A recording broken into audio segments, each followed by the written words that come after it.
Après les portraits croisés de Véronique Sanson et Pierre Palmade en décembre, c'est d'un autre duo de légendes qui est mis en lumière ce soir par Mireille Dumas, Laurent Voulzy et Alain Souchon. Deux artistes complices à découvrir ce soir à 20h50 sur France 3. Un portrait croisé et beaucoup de leurs chansons. Mireille Dumas, bonjour. Bonjour. Comment ça va? Très bien. Qu'est-ce que vous devenez? Bah écoutez, vous le voyez, je fais des documentaires. La question vache dès le début. Je sais pas, comment ça va, c'est pas mal. Je passe mon temps dans les salles de montage à monter des interviews, des archives, à faire des documentaires tous les pratiquement 2 mois et demi. Donc c'est même assez chaud. C'est dommage qu'on vous voit plus à l'antenne. Oh, vous n'allez pas recommencer. Mais non, mais c'est vrai. Qu'est-ce que vous devenez? On vous voit plus. Excusez-moi. Mais voilà, mais on m'entend. On m'entend, on vous voit de temps en temps. Mais aujourd'hui, c'est vrai qu'avec toutes les chaînes de la TNT, avec tout ce qui se développe, avec le nombre d'émissions. Je pars sur les chaînes de la TNT. C'est vrai. Bah oui. Dites-le moi alors. Dites-le moi. Mais moi, j'adore faire des. Vraiment, hein, je ne me force pas. J'adore faire des documentaires. C'était votre premier métier en plus. C'est mon premier métier. C'est-à-dire que si demain je ne pouvais plus interviewer, je vous jure que vous me verriez dans tous les couloirs en train de proposer un talk absolument. Mais dans la mesure où j'exerce mon métier de journaliste et de réalisatrice que j'adore, donc tout va bien. Tout va bien pour vous. Donc ce soir. Et quand j'aurai un concept formidable, vous me verrez arriver. Mais je suis sûr que vous l'avez. Non, pas encore. Pas encore? Non. Vous y réfléchissez? Non. Dans le fond, là, je suis tellement immergée dans mes films. Mais non, je pense qu'il faut venir. Franchement, maintenant, il y a tellement de talks que ça vaut le coup de venir à l'antenne quand on propose quelque chose de différent. Parce que voilà, il y a plus beaucoup d'émissions, de confessions, d'émissions où les gens se lâchent. Très peu. Vous avez raison. C'était la grande interrogation pour moi de savoir pourquoi aussi peu d'anonymes sont à l'antenne aujourd'hui. Vous avez beaucoup de spécialistes, c'est vrai, et beaucoup d'artistes. Et très peu d'anonymes. Pourtant, il y a eu une grande période. Il y a eu la période avec Jean-Luc Delarue en particulier. Et tout à fait. Cette période s'est achevée. Et je pense que c'est dommage qu'il faudrait redonner absolument la parole aux gens. Eh bien, faites-le. Justement, parce qu'il faudrait. Je pense que le pays en a besoin. Voilà, il y a besoin de grands débats, de talks, mais avec les gens. Faites-le.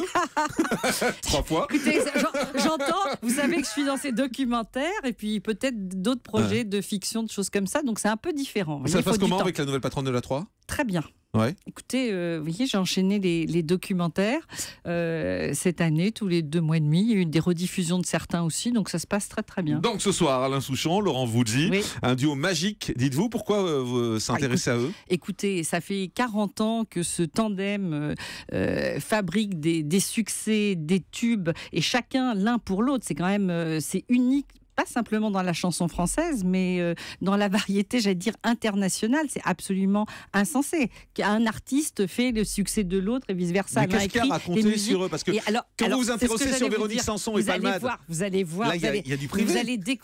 Vous allez découvrir une vie incroyable. D'abord, moi, ça me fascinait de savoir comment ils s'entendaient, parce qu'ils sont tellement différents. Non, mais attendez, tellement différents, dans des univers différents, que je voulais absolument savoir... les connaître, parce qu'on connaît leur musique, on les connaît pas. Et en fait, ils ont une vie de fou, une vie de malade. C'est d'abord... Qu'est-ce qui vous a surpris? Leur enfance. Ils ont des points de Là, on retrouve Mireille Dumas. Mais je suis désolée. Je ne savais pas. Je vous jure que je ne savais pas. Ils ont des enfances comme dans les romans. Ça n'existe pas des enfances comme celle-ci.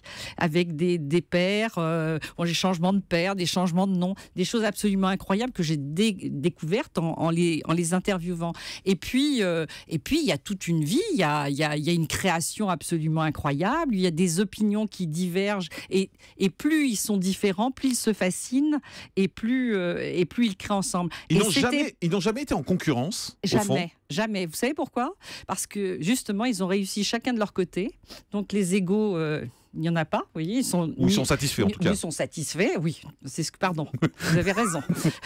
C'est très juste. Ils sont entièrement satisfaits, voilà. Et il n'y a pas de problème d'argent entre eux. Parce que souvent, vous savez, ce qui fait que j'allais dire les groupes ou les tandems explosent, c'est qu'il y a un problème ou d'argent, ou d'ego, ou de jalousie. Là, aucun problème. Ils sont tellement différents d'ailleurs qu'ils sont très drôles. Là. Oui, ils sont attirés comme des aimants l'un par l'autre.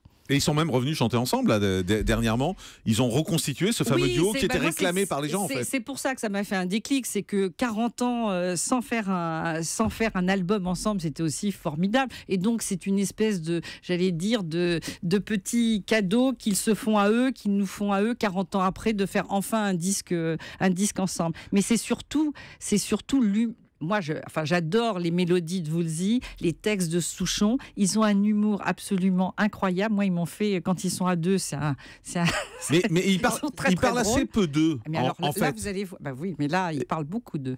Comment vous avez fait pour les convaincre? Écoutez, j'ai attendu longtemps. C'est vrai? Je les ai pliés, suppliés. Non, mais je les ai désirés. Je pense que quand vous désirez, déjà, c'est beaucoup. Et puis après, je sais pas, ça s'est fait de façon assez naturelle. Ils ont commencé à parler. C'était assez magique, je dois dire, parce que je suis rentrée dans un univers absolument incroyable. C'est surtout ce que j'ai découvert, c'est qu'ils sont très différents, mais en fait, sur le fond, ils ont des j'ai envie de dire blessures, entre guillemets, mais des cicatrices, des blessures très similaires. Alors, comme toutes les femmes, une fois qu'on a ce qu'on désire, on en veut d'autres. Vos prochaines cibles, c'est qui? Attendez, il faut déjà être satisfaite. Quand même. Après Souchon, Woolsey. Attendons de voir comment. Non, mais là, Sérieusement. Mais pour le mois de juin, je suis en train de préparer. Ah non, je peux pas vous dire. Pourquoi? Vous savez très bien. Non, sur des portraits, c'est pas secret. Non, ce ne sont pas des portraits. C'est une chose différente. C'est-à-dire? Vous allez voir. Non, mais dites-nous une petite piste un peu, c'est quoi? C'est tout. C'est pour l'été, ça va être sympathique. C'est une grande fête. Ça va être très festif. C'est de l'interview? Non, pas du tout. Non, c'est du reportage? Non, du documentaire. Du documentaire, mais sur quoi? Mais qu'est-ce que vous êtes curieux? Oui. Vous connaissez la concurrence? Vous allez vous parler RTL, vous, de vos projets Bah oui. À tout de suite sur Europe.